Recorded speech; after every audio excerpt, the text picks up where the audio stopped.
আমাদের জগদ্ধাত্রী পুজো শুরু হয় মায়ের নবমী পুজো থেকে। কালকের মায়ের নবমী পুজো হয়েছে। আর সকালে হয়েছে রক্তদান শিবির আর বিনামূল্যে চক্ষু চিকিৎসা।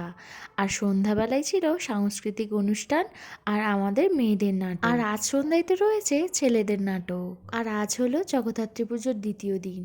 প্রতি বছরের মতো এবছরও মায়ের খিচুড়ি ভোগের আয়োজন করা হয়েছে। দুপুর 1টা থেকে শুরু হয়েছে মায়ের খিচুড়ি ভোগ খাওয়ানো।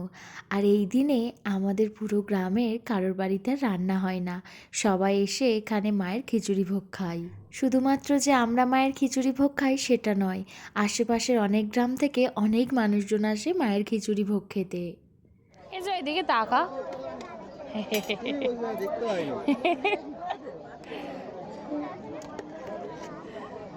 খিচুড়ি নিয়ে আসি।